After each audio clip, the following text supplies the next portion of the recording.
ran up a check, I might do it again. Enemies close, had me thinking they're friends. 10 toes down, I'll be free until the end. Crib outside the city, I don't feel safe in my hands. Took so many years, I'm just waiting for the wins. I'm in debt to no one but the one who took my sins. I do it for real, there's no reason to pretend. If I do it once, I do it again. Add it up, bankroll, euro, peso, add it up, I'm just doing me, everything is on me, you matter what. Add it up, bankroll, euro, peso, add it up, I'm just doing me, everything is on me, you matter what. Add it up, told her if it's all me, everything is on me, gon' back it up. Matter what, told you I'ma do me, why you hating on me, it's not adding up. I do roll like a Mack truck, country heart, I might cop a farm and go act up. Lot of scars, I was cold-hearted, now I'm back up. Keep it real, I do this once a month, I don't rap much. I just take the money and go stack up. Good evening. How's everyone doing? Hello, Malik. Hello, Janai. How you doing, Mr. Hall? Everything is good over here. Well, very good. This is Incarceration to Incorporate. This is Marie coming to your hearing tonight. I have Mr. Janal and Mr. Malik Jones on here tonight. And the name of our show is The Wait Wasn't Punishment, It Was Preparation. And I know I have some awesome things that I'm going to hear from this young man, Mr. Jones, and some awesome things I'm going to hear from Mr. Akins. I'd like to thank Mr. Julius Hall for giving us this platform to come on and to share our stories. And Mr. AB, who is the brain of Incarceration to Incorporate. And to my co-host, Mr. Julius Campbell, he's home, he's tired. So, yes. Anyway, I like to thank the men and who are listening, the men and women who take the time to listen to the show. So we're going to start tonight with Mr. Malik. Malik, I just want you to tell me your name and tell me your affiliation with Incarceration. My name is Malik Jones, and my affiliation with Incarceration is being an at-risk youth. Someone is considered at-risk youth. My first encounter with Incarceration, I was 11 years old. I actually took my grandmother's van after my father came into my life for 2.5 weeks after doing an 8.5-year prison bed. It took a major toll on me, and I just felt like, incarceration was cool. And I just felt like that's where my life was leading me. That's, I thought that would have my mind attracted at the moment. So I actually stole my grandmother's van, and I almost killed myself and someone else. But luckily I didn't. And a couple of weeks after that, I actually was arrested for being disobedient and disrespectful. And I actually continued to go back and forth to juvenile for a while. I was in juvenile about 10 times. Okay, Malik, hold on for 1 second. I don't want you to go no further. I want Denard to tell me his name and tell me his affiliation to Incarceration. Then I'm going to come back to you, and then you can go on with your story, okay? Most definitely. Good evening. My name is Denard Akins. My affiliation with Incarceration is I was locked up in 1991 for conspiracy and to drugs and so forth. I did 24 years in throughout the federal system, and I never did any juvenile time. I was never a victim of what they call circumstances. My decisions was my decisions, and I had a good upbringing. I had a grandfather in my life, a mother, aunt, a whole family. And like I said, I was never a victim. My decisions was my decision. At the time, I didn't know anything about owning them, but I own them because I had that. I didn't have any of that to do. I had a good upbringing. We had money, we had food, we had everything. It's just that I wanted more, and I made the wrong decisions to get more. Okay, so Malik, I heard you say that someone had got out of prison for doing 8 years, and you wanted to be like them. Malik, he's off, Mr. Hall. No, his feed went out. He's back now. Okay. Okay. Okay, you said that you wanted to be like someone who served some prison time, because all of us like. Can you hear me, Malik? Yes, ma'am, I can now. Okay, I heard you say that someone had did some prison time and you wanted to be like them. Explain why you wanted to follow in that foot take the lead to follow into that footstep. Uh, I was actually legally adopted by my biological grandmother, which is my father's mother. And just growing up as a kid, I just really wanted to stay with one of my parents. And so when my father came into my life, in those 2 weeks, I built that bond. And I was just like, he's been absent in my life for so long. Like, why does he keep going back to prison? Is that the only way that I'll have that connection to him? And also, just in trying to do that, I began to hang with around people, and that was their goal. That was their go-to. That was me going through a phase where possibly becoming a product of my environment. But once Right. I moved outside of my neighborhood, once I began to encounter some great mentors, some great people along that at-risk lifestyle, that at-risk path, I began to transform my life. And that 10th arrest, um, it it actually opened my mind to doing the things that I'm doing today, and just being committed to the state, the Department of Justice, for 2.5 years. Them taking me outside of my environment for 5 to 6 months and bringing me back into my environment. I had a different mindset, and that's actually what made me the man I am today, and to actually know that this is what I want to do as far as getting into politics and things like that, to basically Mhm. help the people. Because if I wouldn't open that American government book and saw the requirements to be the president of the United States of America, there's no telling where my life would have continued to go down that same at-risk road. So when I came home, that was the goal, to uh, just change my life around and be a positive model and try to help people. Well, that's very good. I like the fact that you said that you're trying to help people, and especially for the youth, the young kids. Me and you were talking today, and you were saying about the young kids, how you want to give back and all that you have been through. I think you'll be a good role model for these young men to give back. And Mr. Janard, you said something also. You said that you didn't have a rough upbringing. You didn't have a rough upbringing, and the things that you did, you didn't have to do. So, would a young man come to you and say, "Well, Janard, you didn't have to do these things, and he want to do the things that he have seen you don't"? What advice would you give to that young man? The exact opposite. Tell him he don't have that to do, and just show him that it is the flip side is not. You know how they say the grass is not always green on the other side. The flip Right. side, it ain't all it's made up to be. You know, it's just a facade. It's not what it's made up to be. It's all the whole what they call quote unquote gangster life, street life is a Mm-hmm. it's fake. It's fake because when the push come to shove, when it come down to it, none of that holds up. None of that matters. Right. And I learned that what matters is how you were brought up, who you are, or who you always going to revert back to. Right. It's you're gonna always be who you are no matter the circumstances. You can put on a show. You can put on the good girl, like you can put on a good girl dance, and Mm-hmm. but behind closed doors we know. Do Okay. you understand? Yes, I Yeah, the understand that. same difference with that street life. It's not what it's made up to be. It's not what Mm-hmm. it's cracked up to be. And I don't do nothing but just I did nothing but threw my life away chasing nothing. Right. Right. I did nothing but threw my life away, or most of it, chasing nothing, Right. wanting to be someone that I wasn't and wasn't gonna never be, because that what you wanted to be is not real. Well, I applaud both of you gentlemen. Nadia, I've been knowing you a great part of our life, and you and I go way, way, way, way, way back. Yeah. And I am proud of what you're doing. You know, you when you came home, then you were making a life for yourself, and I'm going to challenge both of you guys.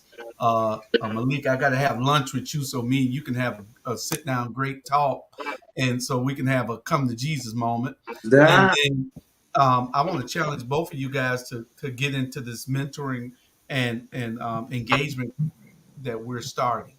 I Mm-hmm. need people like you to that want to do things in the community and want to be involved and save these youth. These kids are killing each other every day. They're Yeah. shooting each other every day. We don't know what the problem is, and that's what we have to get a hold of.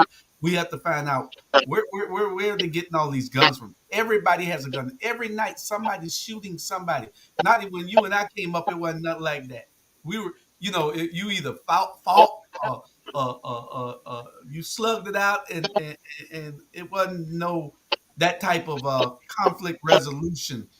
Their Yeah. resolution is to get it over with a gun right away. All Well, to right. get down on whoever first. But we got Well, to come to some what way. I'm picking up is more I got high when the first time I got high I was probably uh 15, and that was on weed. These guys is 13, 12, 13, getting high off of narcotics. That's true. Yeah. So, and their mind haven't even developed yet. Their heart haven't even developed yet, and they crazy than the bed bug. So, they on all kind of stuff. People making in garages and stuff. Yeah. So you know that, and that's what you get. The same thing I Mhm. said. But, Yeah. can I ask you? The Can I ask facade. you? Can I ask you a question, Janad and Malik? This is for either one of you all. I like what Tree said today at the event. You can tell these kids that you love them, but if you don't put any action behind them, because the people who saying that they love them, a lot of them are hurting them. So, what would you do, Janad and Malik, to help motivate them? Because you have come. Well, see, I'm not big on trying to save the world. I'm not big on trying to save other people, kids and family. I have I have kids, I have grandkids, and I have family. So I try to stay right in every am, and all of them. I got young teenage men in my family that I concentrate on, and Right, it all starts at home. If right, everybody would just handle their own, it'll be a little better. It'll be a little better, but it's the days and the times. It's the days and the times, and that's what you get. When Jules asked me just a minute ago, he's trying to figure out where all this violence is coming from. What I'm picking up is they're on all kind of narcotics, man, and everybody got a gun, and that's a concoction for what you get every night. yeah, I never seen it this bad. Where even downtown, we used to be scared to go downtown and commit a crime, you know. but not But no now more. they go right there by the city hall and shoot you. Yeah. You know, the right there at the city hall, they'll get you right there. They'll shoot you right there at the police station. They crazy. Yeah. They, Yeah. they don't they don't have any boundaries. They don't have respect for the law. They don't have Right. respect for nothing. And most of them don't care about dying. I got about 10 guys that 10 young uh uh anywhere from 14 to 17 that I mentor. And well, two of them 18, because I've been doing it for 3 years with these kids, 3 or 4 years out here with these kids. I first got to start mentoring them after they tore my wife political sign up, and I went and found out who they were, and then I started mentoring them, and they start putting up political signs instead of tearing them down, and that's what I do with them. I gave them a job, I paid them, Right. and so, but I find that they don't care anything. When they're listening to this music, they don't care nothing about dying. They don't care nothing about shooting a person. They don't care about stopping at a stop sign. So that's a mentality that we got to get away from these kids. From they stopping at a stop sign. They got this thing where they just yield. They don't stop. It's crazy. Malik, what have you been seeing that you, Yes. you you see that we need to do to try to get a hold? You're a younger person, so we need your perspective. And so that's why I wait my turn to hear the opinions of others, to really be transparent. So one of the main things that I see me as an observation, the problem is like now we're having this conversation of young people, but we don't have very young in the age group that we're talking about now. We're not getting down to the root cause of the problem because we're not in their environment. We're not asking the kids what is it that they want, what is it that they need. Everybody's talking Exactly. at them and to them, but nobody is listening. And one of the things that I always tell people that I understand about life is each phase of life, there's three phases of life. Each phase of life, you are somewhat a student. The first phase of life where you are 50% a teacher, and I know you're 75% a student and 25% a teacher. The second phase of life where you're 50% a student and you're 50% a teacher. The third phase of life where you're 75% a teacher, 25% a student. And so the disconnection between the young and the old right now is everybody want to talk to the young people. Nobody want to have that conversation and bring them in and ask them, what is it that you want to see? Why are you doing what you're doing? There's a lot of things that I heard you all say this evening about being on drugs, also abandoning things. The root of the problem is what is poverty. A lot of these young people, they don't have positive role models. They don't have people that they can relate to. A lot of Right. people that's in our community, I hate to say this and hate to sound like this, but they're aged out. Need more that can be very transparent. And that's also out there going through some of the same things that they're actually going through, actually been through, but not so far apart. I use myself as an example. That's why I'm so involved with them because when a young person see me walk into a room and they hear my story, before they even hear my story, my appearance alone, they want to listen to me. They want to hear what I have to say.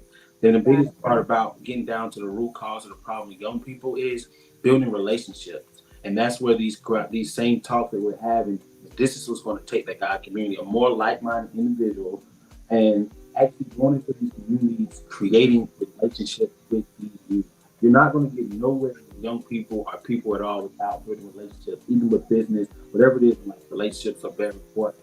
And so that's what we have to do. We have to stop just meeting and talking about them, saying this and that is what we want to do. But we actually have to do. We actually have to show these kids that we care about Yes. them, and we have to recreate the village that older folks always talk about in our community, not just in the community as for the neighborhood, in the school system. And every day when you see young people, we have to continue to motivate them, educate them. Lack of exposure is the problem with a lot of young people. If all I know is drug dealers and robbers in my family, in my community, that's what I'm coming home to. That's all I know. But when you take that child out of that environment and you expose them to entrepreneurship, like you said, these kids are damaging signs. But then when you put them on the payroll, okay, now you're teaching these kids entrepreneurship. You're teaching them the lessons. Instead, we rather just sit and talk about them and spend. I think I found out today $90,000 to send them to incarcerate them in juvenile. Okay, when you put them in juvenile, because I'm telling what I've been through. When you put them in juvenile, this may be a kid that was not even that bad off. Wrong place at the wrong time. But you put him in juvenile again with people that are actually really like that, and guess what? That's what becomes his mindset now. Hey, these people are cool. These people are who I was somewhat trying to be like, and then that's when they become more of a product of their environment. Mr. Hall, you know what? Now you asked Janard and Malik a question, right? And Janard gave his answer. He said he's not too much focusing on the kids on the outside. He's focusing more on his family members, right? And his own grandkids. And then Malik said that he knows about what it is to be in juvenile because he done been there himself. He's a product of that, right? He can speak to the young kids. The kids will be more young kids be more receptive to him because he's younger, right? Well, So, that's Miss Hall, when I'm gonna say this to you, Miss Hall, do you feel that a 24-hour community center would be good for us, like for kids, for young kids who don't have anyone at home with them, who mom worked two jobs, and they can have a community center like Mr. Hall, you can run it, right? And I'm just using you as an example. You can be over the community center. You can have people there who can help the kids with their homework, to be mentors for them. The kids don't have anything in Savannah to do. So it's more easier when they go get high because mama not home, daddy not there. It's not a positive uncle, a positive grandfather around. So guess what? I could go over here and chill with Johnny them. They smoking weed, whatever they doing. And that's why the guns are around. Guess what? It's uncles out there who take and get high with they cousins and with their nephews. And they think it's cool and it's not. So where do the role model begin? I think, well, Mr. Hall. well. This is the thing. You know, it's 290,000 people, almost 300,000 people in the Chatham County. Mm-hmm. We can't.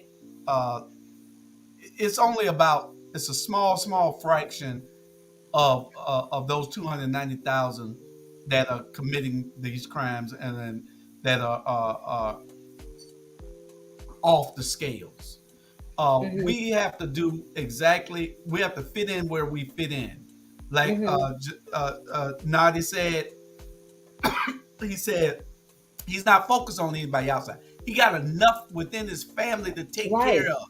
So we need those men to step up and be the role models in their families like he is. He has nephews and grandkids that he has to keep in line so that they won't stray and do Right. something that don't need to be done. And he got to keep them out of prison because he's been through that system. He knows Right. that's not good for them.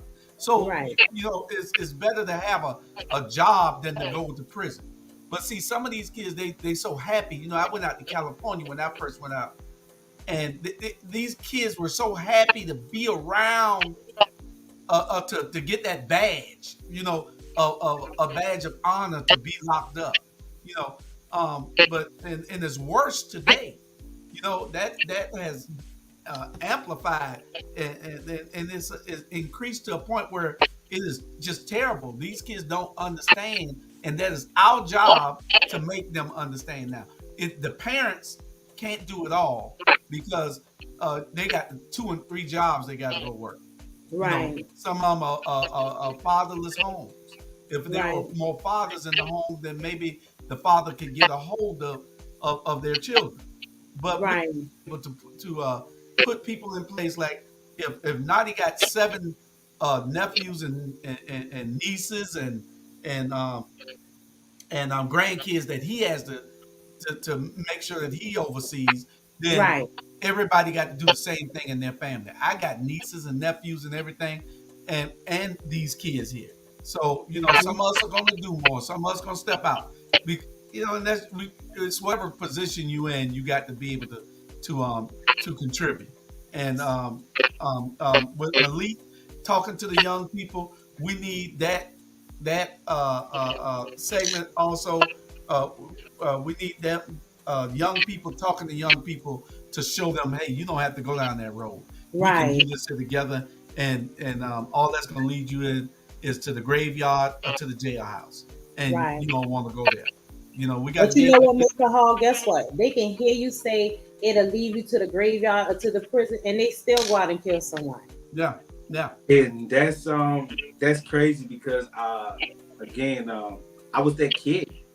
Growing up, you could tell me, hey, don't go outside, they're shooting, and a stray bullet can come down and kill you, But Right. I must say experience sometimes is its best teacher. Uh and while we was talking today, sometimes I hate to say this, but sometimes the process of experience is what actually shaped your life and it shapes your story. We oftentimes go through a process and don't understand the process, so we try to rush the process instead of trusting the process. And one thing about young people, they think success, they think everything is just gonna happen so quickly. Right. This internet, again, this music is one of the biggest components that we are actually fighting. Even we today, I'm sure all of us listen to different genres of music, and if we was not so mature and had the knowledge to understand this is a fairy tale, this is a show, the music would trick us too. You go to work and somebody make you mad and you play some NBA young boy, you be here like, yeah, but you know Yeah. what I'm saying? But again, when you are adding illegal drugs, firearms, this music, that is one of our biggest comparisons as well. Yes. The kids look up to these artists that are selling them out to prison. Honestly, let's just be honest. The amount of things that the criminal justice system is doing and putting in place to put away our African American people is crazy. And one of the things that we definitely have to understand and influence our young people is to educate themselves, not only in the classrooms but in law. Mm-hmm. Understanding the law, understanding your rights, understanding for every action there is a consequences, but you're innocent until proven guilty in the court of law. And also, one of my biggest things that I was talking to Mr. Real about is we often sometimes want to train our kids to go to college, military. Let's teach our kids about entrepreneurship. Let's expose them early. And let's also stop putting all the money and programming into our youth sports and put into our youth mind. We need more African American politicians and lawyers. That's the only way we're going to change the way that we're viewed in the criminal justice system in the United States of America. Period. It's putting the right people in the right places, and that's joining local government in whatever capacity that may be, policing, whatever. That's what we have to do, and let our young people know that it's not always about the start, it's about how you finish. Right. So, Mr. Janai, can I ask you, what are you doing now? Meaning, Meaning job, your life. What are you doing now to change well, the narrative about? yeah, I got my dealership license to buy and sell cars, used cars. Um, Okay.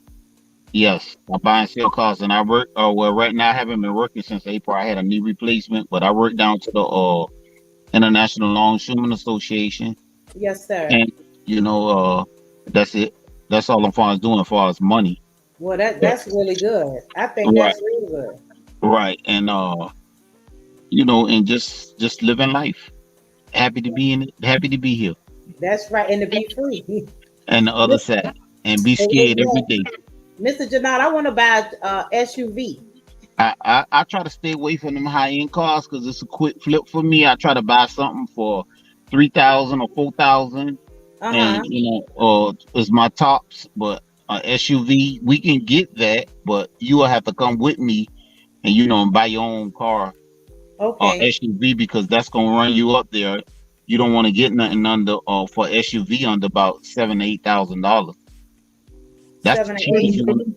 That's the cheapest you want to spend for SUV, Okay. unless you're gonna be A buying your used limit. SUV, right? Yes, about 8,000. Okay. Okay. See that? Thank you for all this information. Look how you come on Anything, Incarceration and anything, Incorporate and anything tell under me this that with an information. SUV, you're gonna be buying. You most likely gonna be buying a limit, unless you're buying it from a private owner just wanting to get rid of it, and you Okay. know exactly what you're getting. Oh, thank you, sir. Thank you for telling me that. So, Mr. Malik, what are you doing now? What are you doing now? Tell me about what you're doing.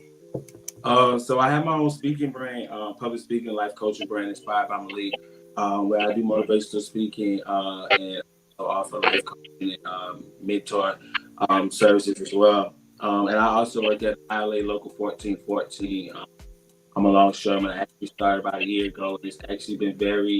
Uh, it's been very amazing. I actually get ready to go to school next month. Going back to Savannah State to study a major in political science. Basically, so that I can also, again, the difference between me and a lot of people in my life and my journey is I'm able to talk to the kids. I'm also able to walk the talk. So just knowing that I want to be in the political and law field, I understand that I have to educate myself in that area so that I can be, best, City Council. the best person I can be, and also going into my dreams and my passion of actually serving in local government and running for city council next year is actually. Oh, his phone is still buffering. Mr. Janai, Mr. Yeah. Julius, why you not saying nothing? Because you Mr. got Hall, Mr. I'm Hall, telling guess you, what? You they know go what we Janai, should he's do? back. I mean, they go Janai, Malik, he's back. What's Oh, going on? Malik, with Janai. Yes. So, you okay? So you selling a? Oh goodness, I got two clients for you right now, Mr. Janai. Okay, I got a 2014 Honda Accord Coupe. I'm selling. Uh-huh. It's got. A matter of fact, I'm in it now. Everything I drive is for sale. I got it. Janai, guess what? I know It's this got is incarceration to 160,000 miles on it. incorporate. I'm Huh? saying I know this incarceration to incorporate, but my daughter needs a car. Like she'll get it from you right now. Yeah, for this car here. Yeah, I Yeah. want. I want $11,000 for this car. Well, she need to look at it because I'm telling you. She can look at it. Okay, Yeah, o- she can look at it. okay. So see that, Mr. Hall, it's good that he was on and telling of me his course. story. Of course, you just gotta get ready to get all the people out there. We need to get all these men and I put got them a all couple of more together. people. I got a couple of more people Jewish. I'm gonna send to you. You know them, and they don't mind talking. Yeah, yeah. Yeah, You yeah, gotta send Bonnie over here. I need Bonnie on here so Bonnie can tell his story. You know. yeah. I'm sure he wasn't one I had in mind, but I'm sure he won't mind talking. He doing good with the legal work and working. Yeah, yeah, yeah. Yeah. I'm Malik, home early because of him. You know, wow. he did the legal work that got me uh, home early. So All right. it's the mind is a terrible thing to lose, and when you have the time, you see how great you really are. It That's right. lets you see how great you can be. Exactly. Sometimes we're so caught up in the world that we don't have the time to do those things to properly vet what you want to do with your life That's because right. you have so much peer pressure and everything else coming down on you, and that's a whole lot of what's happening in Right, the right. world. And you see a bunch of grown men right there. You say the key word. That's that's what I'm gonna say. I feel victim of peer pressure. Just wanting to be around people you raise up with, and doing things that you normally wouldn't have done if they wasn't doing it. So that's peer pressure. You see a lot of grown men that's 30, 40, 50 years old that's under peer pressure.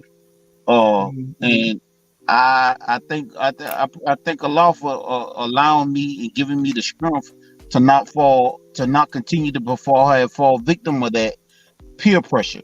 If not, I would have been still in the same boat, running back and forth, running to and fro, and not moving. They say movement is not progress. You're doing a lot of movement, but you ain't making no progress. So Right. that's all I would have been doing was moving, not making any progress. Because same thing what you see other people doing, they're making movement but no progress because they under peer pressure.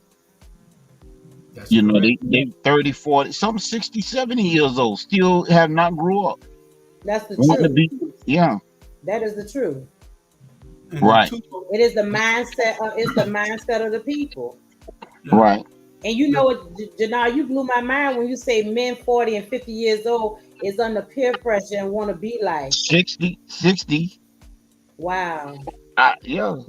Oh, that's just crazy. want to be somebody they not and want to be like, they might not went backwards. They want to be like little boys now.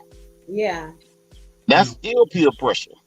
And the two Wow. most dangerous things that affects our community is uh, the narcotics use, not just the marijuana use, the narcotics use, like you said, Nadi, and the music. The music is just these I, kids it's live not by the this music music. anymore. It's not the music anymore. It's a mixture. It's a mixture of what we all saying. Peer pressure. You know, a lot of people that wanting things and can't get it no other way but through crime. Wow. You know, and everything. But you know what, Uh, Janelle, you said this. You said you didn't even have to be the way you were. no, I wasn't. I wasn't, Right. and that's the same thing I be telling my nieces and nephews and cousins. Them y'all don't have that to do. It Right. ain't worth it. Right. It ain't worth it. No, I promise you, I didn't. And guess what, Malik? I'm gonna say this. I'm gonna get with Mr. Hall because I see that you are a community activist and a motivational speaker, and we gonna get. And since Mr. Hall already tutor young people, I feel like we can get some young people together and have you come out and speak to them. Most definitely. Yes, because Doing, um, and while we're here, I'm actually working on. I actually have a program now where in one of my mentoring sessions, you'll be able to actually book me, and I'm actually going to come in and do an hour session or a 12-week course where we read about this book. The sentence actually here in Savannah, and it actually talks about what's going on with some of our young people. The title of the book is "I'm My Brother's Keeper, Not My Brother's Killer." And the crazy thing, the book is so phenomenal because the setting is actually here in Savannah, Georgia. You'll hear about Savannah High in the book, Savannah High School, and Savannah State. So when the shooting happened downtown with Jerry Chambers a couple of years ago, I was actually downtown and I actually did an interview on it, and that's how I actually was a proper rep. they reached out to me and told me to apply for the position. And they sent out to Homeboy Industry and the author of the book to me and sent me the book. And the book is so amazing that I actually finished reading the book in a bar. Like that's just how good the book was. Couldn't put it down. The author actually blessed me with permission to actually do a mentoring program with it and actually use the study guide with the activities for our young people. So that's one of the services I'm actually starting to offer now for my mentoring life coaching session, and I definitely want to do it with a group of African American men in our city so that they can see the importance of putting the guns down, living to see another day. Because again, a lot of these kids are coming from father's home, and it's crazy what the book talks about that these kids are killing each other, and they can actually possibly be siblings. They can possibly be family. And we just have to again be our brother's keepers and not our brother killers.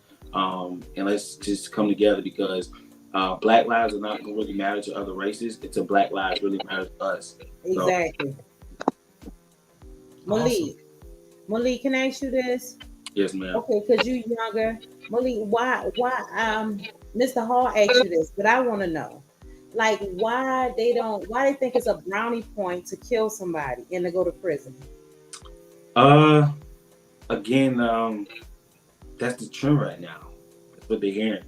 To me personally, it hurts me to my core, hurts me to my soul that my African American brothers and sisters will pick up a cell phone when they see law enforcement, police doing police brutality to us. We'll pick out our cell phones and record, and we're these big tough macho people, but we go into our communities and we see an individual that's just trying to have a better life, or they may mess with your girlfriend or whatever it is, whatever silly reason it is, they'll take their life before they'll take the life of someone else that's out here really in the wrong. And it hurts me to my soul. See that happen in our community every day, but we all rally march to take the Black lives. So we have to ask ourselves sometimes, do Black lives really matter? We have to ask ourselves that. And we're not going to be respected until we actually come together and stop killing each other. But I really don't know why we continue to want to kill each other. Back when I grew up, we used to fight, and everybody used to. Now it's, I guess, who could kill the most people. When I was growing up, it was who could win the most fights, who was the most, you know what I'm saying, who was the, oh, boy, you don't want to fight them, boy.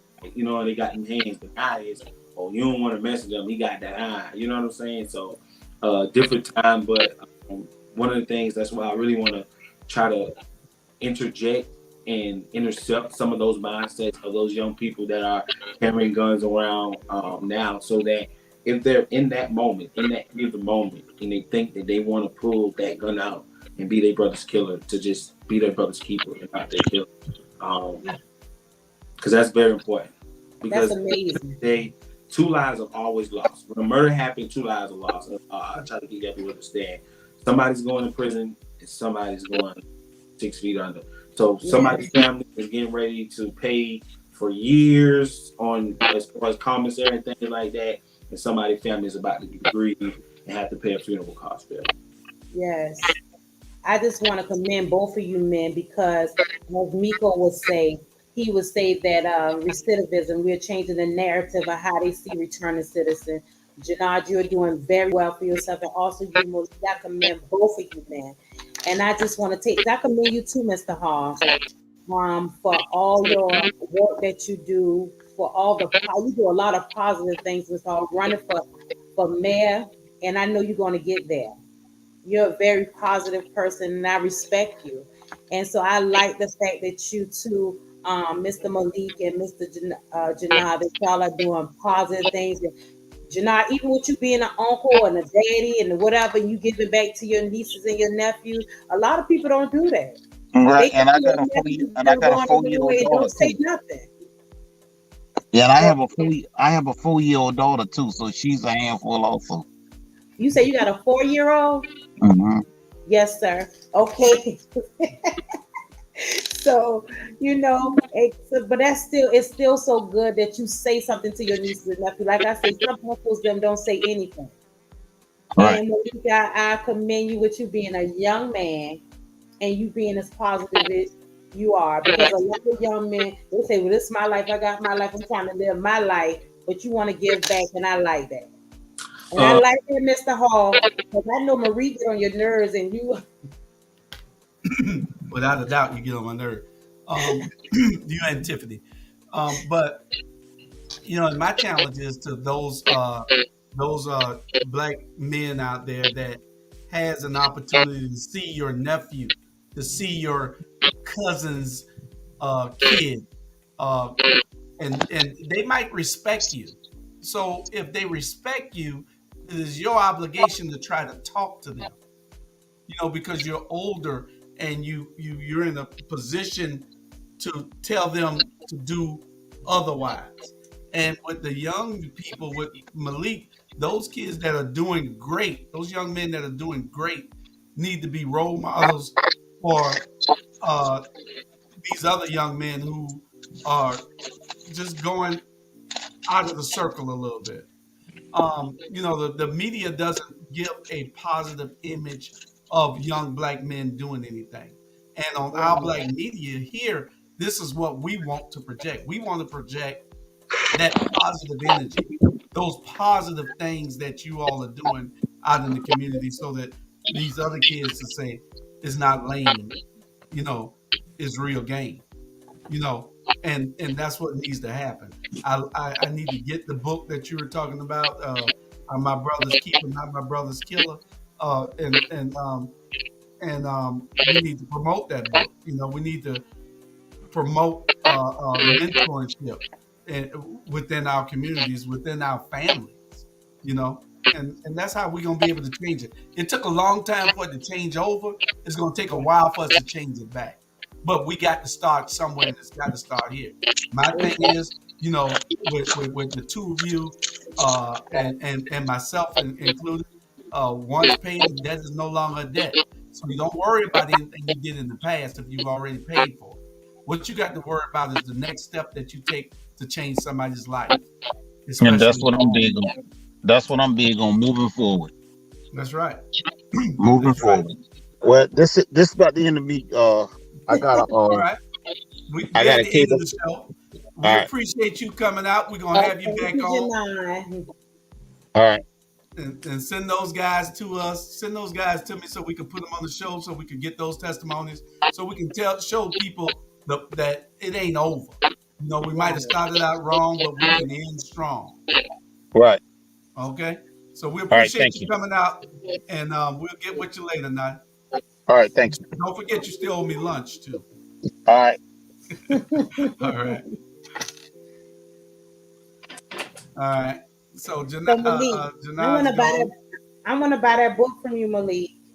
okay, y'all gonna have to go get it off Amazon. I Oh, can send Amazon. y'all Okay, I the thought it link. was okay. If y'all want to get Amazon. my book. My book is autographed, personally made out to me. Mhm. But the book is phenomenal. Who What's wrote the it? name of it again? Say the It's name I'm my of it. brother's it's I'm my brother's keeper, not my brother's killer. Okay. Of the book is Cynthia Castell. She actually stays right here in Savannah as well. Mm-hmm. Um, it's amazing. And it's not even that long. It's about 243 pages. And like I said, I Okay. actually have I have like a course for it. Well, I actually will have like engagement activities for each Mhm. chapter as well. And I've been talking to her. I actually want to bring her in on that 12 week to do a meet and greet and a Q&A with the sessions that I'll be doing. So yes, All right. that's But Malik, you showed up at the last Stop the Violence rally that Dr. Jamal had, and I'm sure that we have one scheduled soon. I believe I got to get with him on when the next one is. okay. But if you can bring that person with you, we need all the input that we can have.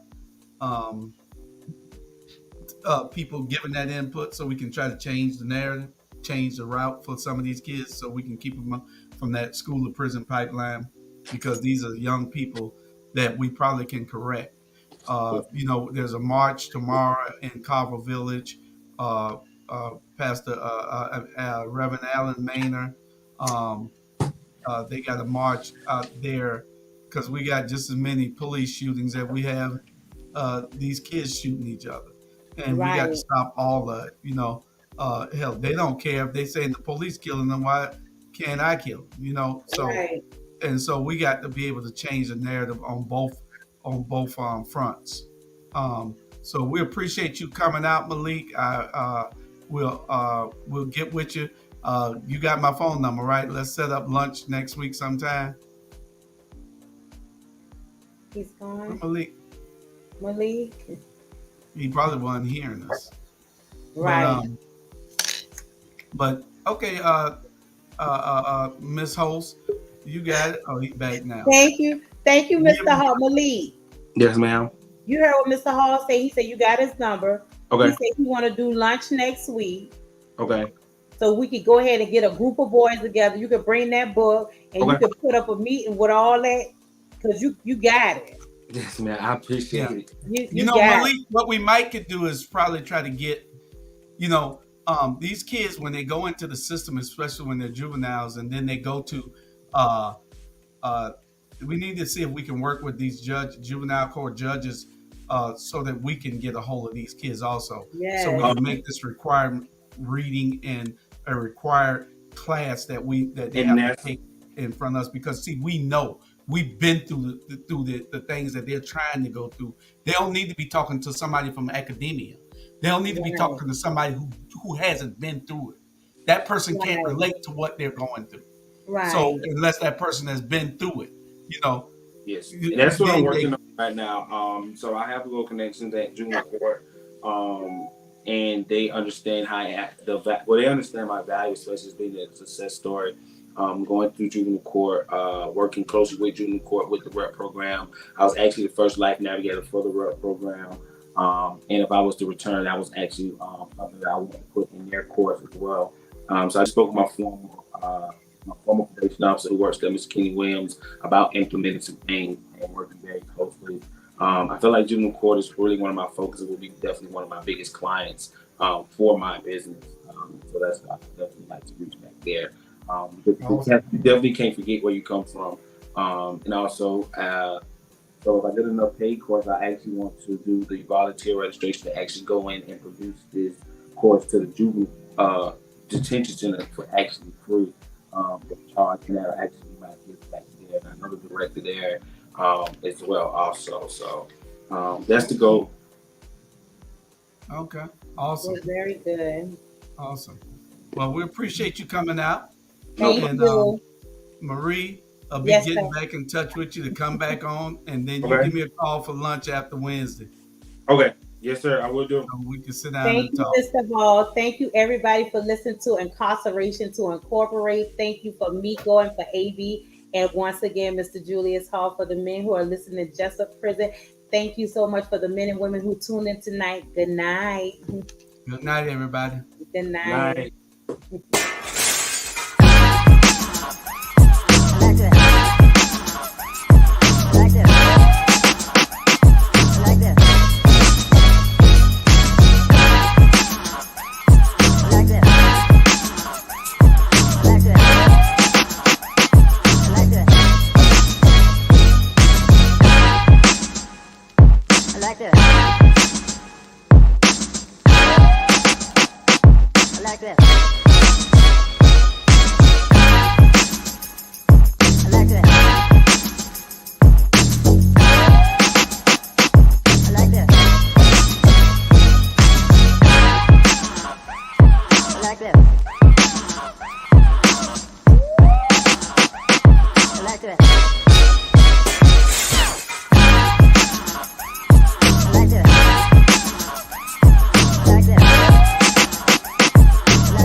like that.